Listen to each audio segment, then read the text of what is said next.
Assalamualaikum warahmatullahi wabarakatuh. Alhamdulillah, alhamdulillahi ala ihsanih wa syukru lahu ala taufiqihi wa amtinanih. Wa asyhadu an la ilaha illallah wahdahu la syarikalah ta'ziman li syanih. Wa asyhadu anna Muhammadan abduhu wa rasuluhu ad-da'i ila ridwanih. Sallallahu alaihi wa ala alihi wa ashabihi wa ikhwanih amma ba'du. Alhamdulillah, ma'asyiral muslimin, ma'asyiral ikhwa wal akhwat fid din, rahimakumullah, kaum muslimin, para pemerhati Roja TV dan dari Roja dimanapun antum berada. Alhamdulillah, kita bersyukur kepada Allah Subhanahu wa Ta'ala atas limpahan taufiknya dan kemudahan dalam kebaikan yang senantiasa diberikannya kepada kita. Alhamdulillah, di pagi hari ini kita dimudahkan kembali bertemu di dalam kajian yang insya Allah sangat bermanfaat, membahas kitab yang ditulis oleh Imam Syamsuddin Abu Abdullah Ibnu Qayyim al-Jauziyah rahimahullah ta'ala, kitab Al-Fawaid. Barakallahu fikum, di dalam pembahasan kitab Fawaid ini kita melanjutkan kembali kajian kita yang telah kita bahas di pertemuan yang lalu tentang mengenal Allah Subhanahu wa Ta'ala, ma'rifatullah bijamalihi, dengan kemahaindahannya, kemahaindahan pada zatnya, nama-namanya, sifat-sifatnya, dan perbuatan-perbuatannya. Kemarin terakhir kita membahas tentang dua golongan yang menyimpang dari jalan yang lurus dalam hal ini, yang berhubungan dengan mengenal keindahan makhluk yang Allah Subhanahu wa Ta'ala jadikan pada makhluknya. Ada kelompok yang menetapkan semua yang Allah ciptakan itu indah, sampai pun kemungkaran dan keburukan-keburukan mereka anggap indah. Sampai pun perbuatan maksiat mereka anggap indah. Ya, naudzubillah min dzalik. Ini adalah orang-orang yang tentu saja telah dihilangkan di hati mereka kecemburuan karena Allah, ya, cinta karena Allah dan benci karena Allah, mengingkari kemungkaran, kemudian menegakkan jihad di jalan Allah. Ini akibat dari keyakinan mereka yang rusak. Ini kelompok yang pertama. Kemudian wa qabalahumul fariqut tsani, ada golongan yang kedua. Kalau yang tadi ekstrim kiri, ini ekstrim kanan. Faqalu, mereka berkata, pada dzammallahu subhanahu jamala suwari wa tamamal qamati wal khilqati. Mereka berkata Allah Subhanahu wa Ta'ala mencelah di dalam Al-Quran keindahan rupa, keindahan fisik, kesempurnaan postur, dan tubuh manusia. Ya, jadi mereka ini menganggap mutlak semua yang namanya penampilan itu dicela. Semua yang namanya keindahan fisik itu dicela dalam Islam. Faqala anil munafikin, Allah Subhanahu wa Ta'ala berfirman tentang orang-orang munafik di surat Al-Munafikun ayat yang keempat. A'udzubillahi minasyaitonir rajim. Wa idza ra'aitahum tu'jibuka ajsamuhum. Dan jika kamu melihat mereka, kamu akan kagum dengan tubuh atau keindahan fisik mereka. Ya, kemudian di surat Maryam ayat ke-74 Allah Subhanahu wa Ta'ala berfirman, wa kam ahlakna qablahum min qarnin hum ahsanu athatha wa ri'ya. Dan berapa banyak kami binasakan sebelum mereka. Ya, qarnin, generasi-generasi yang hidup di satu masa, yang mereka itu lebih indah, lebih banyak hartanya, dan lebih indah penampilan fisiknya. Jadi mereka berdalil dengan ayat-ayat ini untuk mencela keindahan rupa secara mutlak. Ay amwalan wa manadhira, qala al-Hasan huwa suwar. Artinya mereka itu lebih banyak hartanya, lebih indah penampilan fisiknya. Al-Hasan Al-Basri rahimahullah ta'ala mengatakan huwa suwar, maksudnya adalah penampilan fisik mereka. Inilah kelompok yang kedua, ya, yang mengatakan tercelanya semua keindahan fisik secara mutlak. Wa fi sahih Muslimin anhu sallallahu alaihi wasallam.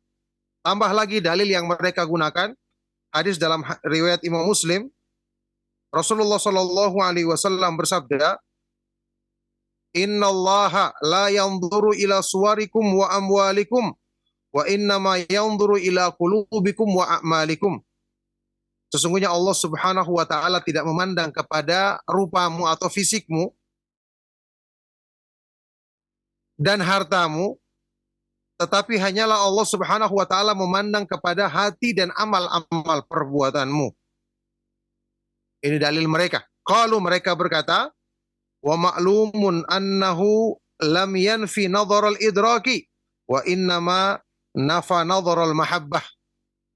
Dan sudah dimaklumi maksud hadis ini, Nabi SAW tidak menafikan nadhar, Allah melihat, yakni pandangan Allah yang maha sempurna menjangkau mereka. Bukan ini yang dinafikan. Tetapi yang dinafikan di sini adalah pandangan cinta, pandangan menyukai, pandangan mencintai. Jadi Allah Subhanahu wa taala tidak memandang penampilan fisik atau harta, tapi yang dipandang dengan kecintaan adalah hati dan amal perbuatan manusia. Nah, qalu, masih dalil mereka, kelompok kedua ini, wa qad harrama alaina libasal hariri wadh-dhahabi wa aniyatal dhahabi wal fiddati wa dzalika min a'dhami jamali dunya. Mereka juga berkata, Allah Subhanahu wa taala telah mengharamkan bagi kita memakai sutrah laki-laki, memakai emas laki-laki, juga memakai bejana-bejana piring dan gelas dari emas dan perak. Yang ini semua adalah termasuk seagung-agung perhiasan dunia, termasuk perhiasan dunia yang paling besar. Wa qala, dan Allah berfirman di surat Thaha ayat 131, wala tamuddanna 'ainaika ila ma matta'na bihi azwajam minhum zahratal hayatid dunya linaftinahum fih.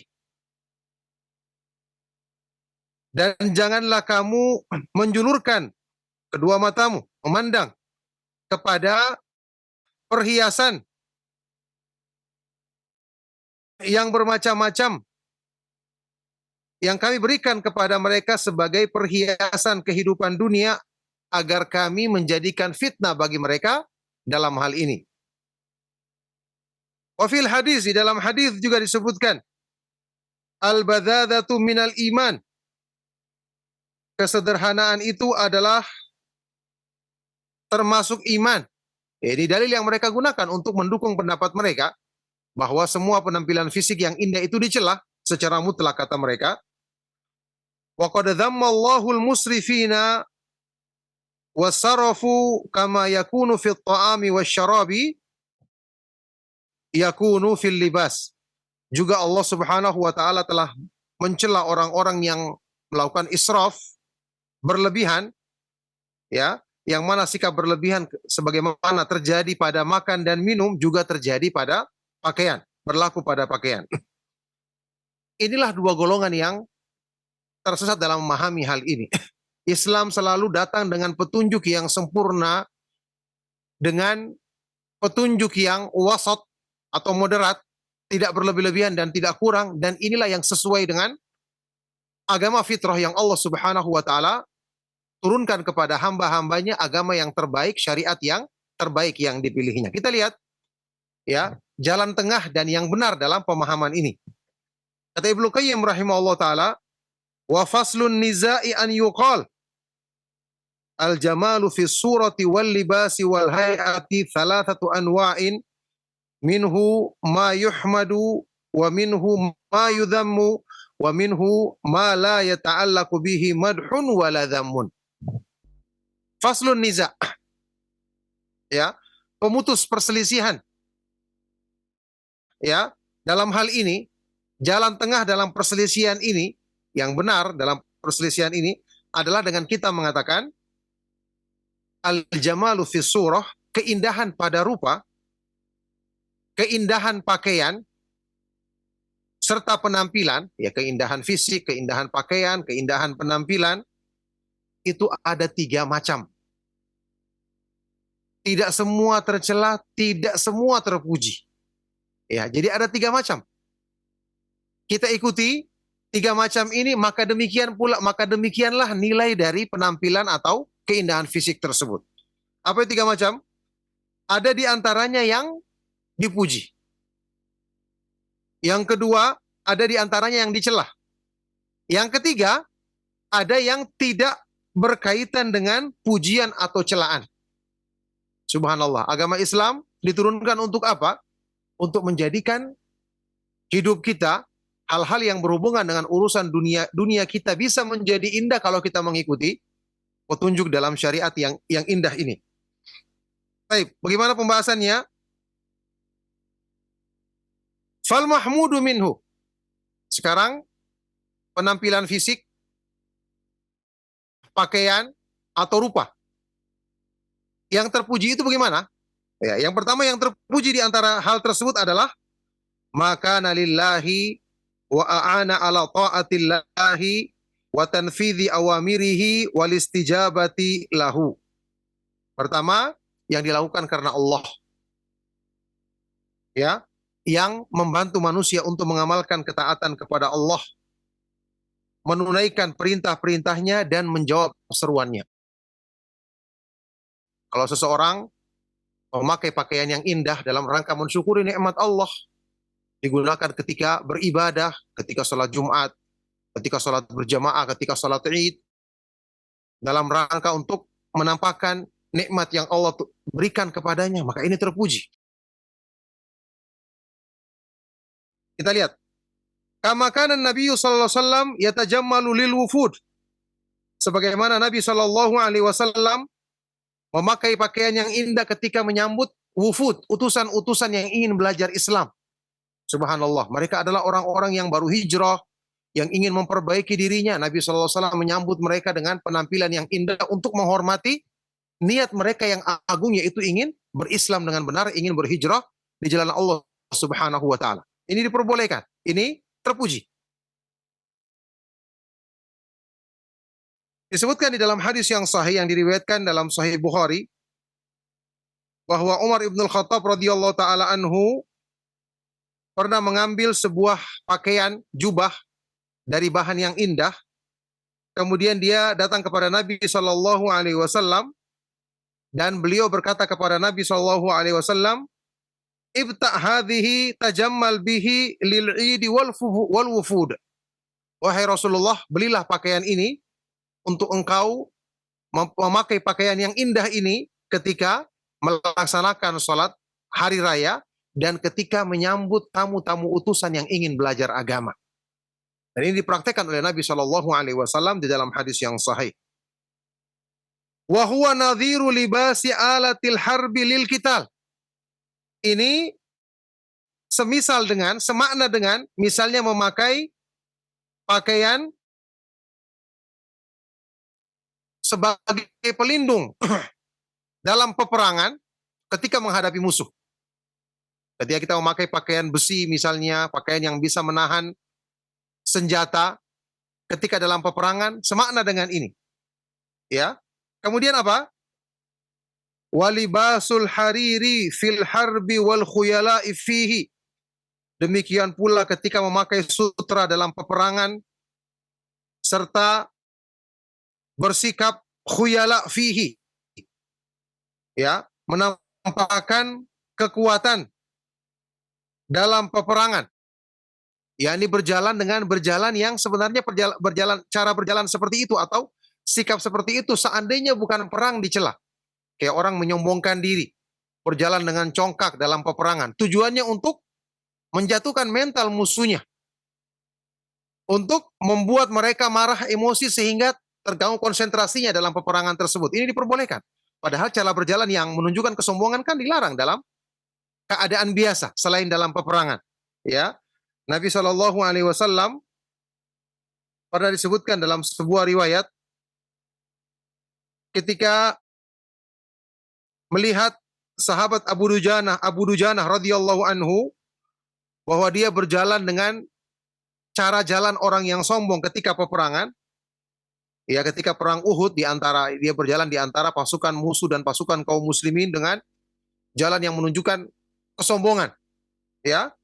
Maka Rasulullah SAW bersabda, innaha misyatun yubghidduhallahu wa rasuluhu illa fi hadzal maudhi'. Sesungguhnya cara jalan ini dibenci oleh Allah dan Rasulnya kecuali dalam kondisi perang seperti ini. Jadi karena tujuannya untuk meremehkan musuh, menjatuhkan mental mereka. Ya, itu diperbolehkan dalam kondisi seperti ini. Nah, fa inna dzalika mahmudun idza tadammana i'la'a kalimatillahi wa nasra dinihi wa ghaidha aduwihi. Maka sesungguhnya yang seperti ini terpuji jika terkandung di dalamnya niat untuk meninggikan kalimat Allah, membela agamanya, dan membikin marah musuh-musuh Allah, membikin jengkel mereka. Ini menjadi sesuatu yang terpuji. Baik.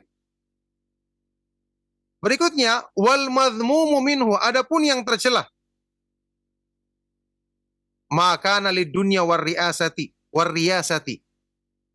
sesuatu yang ditujukan, ya penampilan indah, rupa, atau pakaian yang dipakai untuk semata-mata membanggakan dunia atau kedudukan duniawi.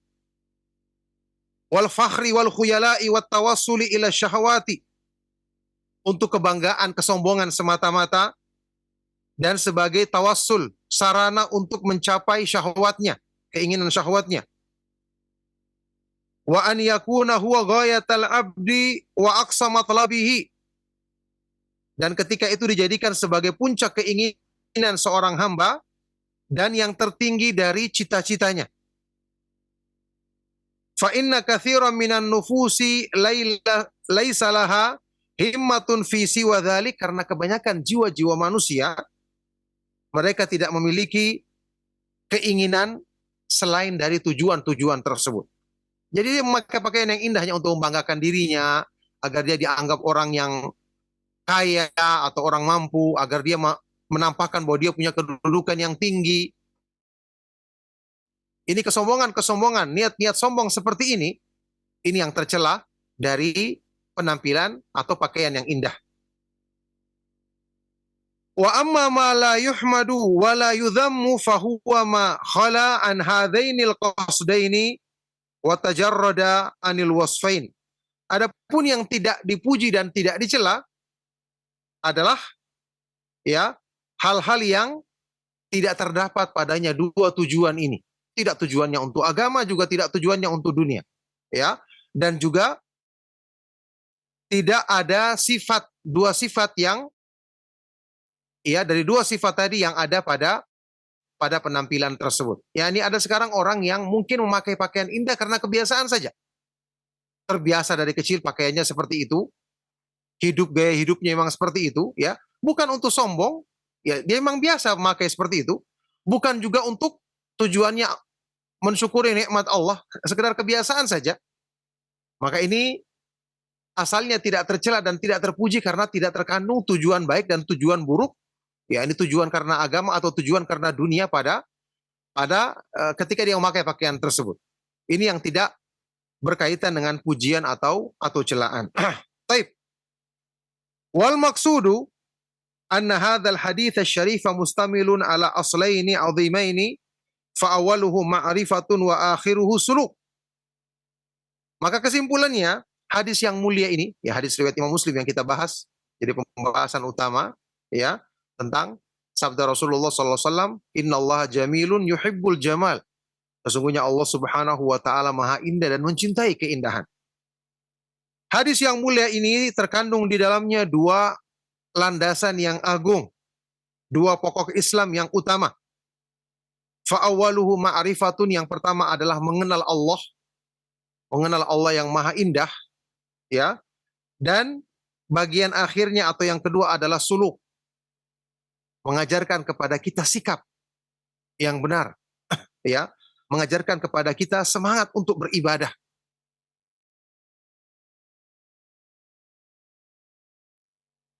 Fayu'arrifullahu subhanahu bil jamalil ladzi la yumathiluhu fihi syai'un wa yu'badu bil jamalil ladzi yuhibbuhu minal aqwali wal a'mali wal akhlaq.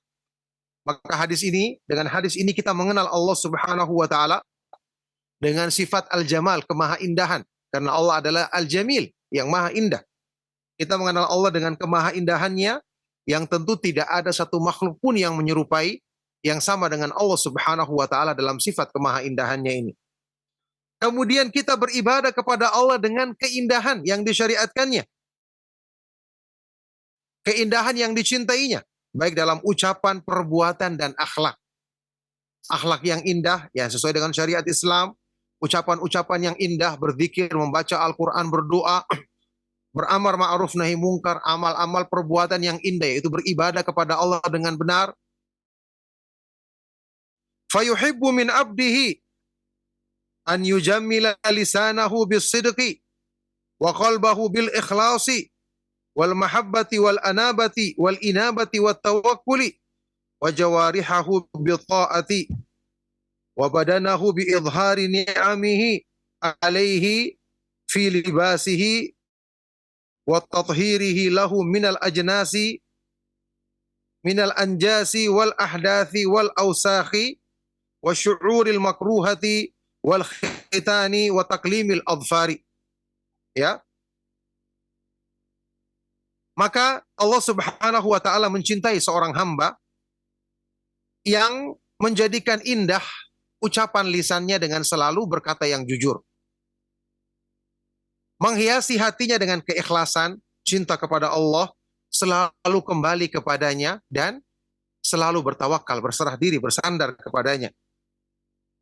Serta hamba ini memperindah anggota badannya dengan mengamalkan amal ketaatan, menjadikan indah badannya dengan menampakkan bekas-bekas nikmat Allah dengan pakaian yang dipakaikan pada badannya, perhiasan yang dipakai pada badannya. Serta membersihkan anggota badannya dari najis, dari hal-hal yang kotor, atau bulu-bulu yang panjang yang dibenci dalam syariat Islam, dengan berkhitan, dan juga dengan memotong kuku yang panjang. Masya Allah, ini yang disyariatkan. Inilah keindahan yang dicintai oleh Allah Subhanahu wa ta'ala, yang Allah inginkan hamba untuk memperindah fisiknya dengan hal-hal tersebut. Ini yang dipuji dalam Islam. Faya'rifuhu bil jamalil ladzi huwa wasfuhu wa ya'buduhu bil jamalil ladzi huwa syar'uhu wa dinuhu. Maka hamba ini mengenal Allah Subhanahu wa taala dengan kemahaindahannya yang merupakan sifat kesempurnaannya, sifat kemahatinggiannya. Kemudian hamba ini berdoa kepada Allah Subhanahu wa taala dengan keindahan yang itu adalah syariat dan agamanya. Keindahan inilah yang diturunkan di dalam syariat, petunjuk-petunjuk hukum-hukum syariat dan agamanya. Fajama al-hadithu qaidataini al-ma'rifatu was-suluku. Maka hadis ini menghimpun dua kaidah penting dalam Islam, kaidah dasar dalam Islam, yaitu mengenal Allah Subhanahu wa taala, kemudian bersikap, yakni beribadah kepada Allah Subhanahu wa taala setelah kita mengenal sifat-sifat kemahasempurnaannya. Oleh karena itu, ma'asyiral muslimin, ma'asyiral ikhwa wal akhwat fid din rahimakumullah, kaum muslimin, para pemerhati Roja TV dan Media Roja dimanapun itu berada, hadis ini kandungannya sangat tinggi. Setelah kita mengenal Allah Subhanahu wa taala dengan sifat kemahaindahannya, akan menjadikan kita termotivasi untuk beribadah kepada Allah dengan keindahan yang dicintainya. Maka seorang hamba yang beriman, hatinya akan selalu indah dengan ikhlas, cinta kepada Allah, takut dan berharap kepadanya, selalu bertawakal, bersandar hanya kepadanya semata-mata. Selalu mentauhidkan Allah dan menjauhi perbuatan syirik. Dia akan menjauh hatinya dari kotoran-kotoran kesyirikan, kemudian ketergantungan kepada selain Allah, kemudian penyakit-penyakit hati yang lainnya. Sebagaimana dia akan memperindah lisannya dengan kejujuran, selalu berzikir kepada Allah, selalu menasihati dengan cara yang baik dan lemah lembut, kemudian menghiasi anggota badannya dengan amal-amal ketaatan, dengan pakaian takwa, dengan pakaian yang indah, yang jauh dari najis, jauh dari kotoran, pakaian yang menggambarkan nikmat yang Allah Subhanahu wa taala berikan kepadanya yang kemudian disyukuri dengan pakaian yang indah tersebut, apalagi ketika dia menunaikan ibadah kepada Allah Subhanahu wa taala. Jadi hadis ini benar-benar menggambarkan kepada kita bahwa mengenal Allah yang benar akan menjadi sebab perhiasan bagi hati kita, kemudian perhiasan tersebut akan mempengaruhi semua anggota badan kita sebagaimana makna hadis Rasulullah SAW yang kita kenal bersama, ala wa inna fil jasadi mudghatan idza salahat mudghatan idza salahat salahal jasadu kullu wa idza fasadat fasadal jasadu kullu ala wa hiyal qalbu. Ketahuilah sesungguhnya dalam diri manusia ada segumpal daging, yaitu hatinya. Kalau yang mana kalau segumpal daging ini baik, semua anggota badannya akan baik. Kalau segumpal daging ini buruk, maka semua anggota badannya akan buruk, yaitu hati manusia. Oleh karena itu, kandungan yang terdapat dalam pembahasan ini, ya, kandungan yang sangat indah untuk kita renungkan. Dan insya Allah, ya, kita akan lanjutkan pembahasan yang sangat menarik ini dari keterangan Imam Ibnu Qayyim rahimahullah taala di pertemuan berikutnya. Mudah-mudahan apa yang kita bahas di kesempatan kali ini bermanfaat dan menjadi sebab kebaikan untuk dunia dan akhirat kita. Kita cukupkan sampai di sini. Mohon maaf juga karena ada kebutuhan sehingga saya tidak bisa melayani sesi tanya jawab karena ada janji yang harus dilakukan saat ini. Barakallahu fikum, kami cukupkan sampai di sini. Sekali lagi mohon maaf atas segala yang salah dan kurang. Sallallahu wasallam wa barak ala nabiyyina Muhammad wa ala alihi wa ashabihi wa man tabi'ahum bi ihsanin ila yaumiddin walhamdulillahi rabbil alamin. Subhanakallahumma wa bihamdika asyhadu an la ilaha illa anta astaghfiruka wa atubu ilaik. Wassalamualaikum warahmatullahi wabarakatuh.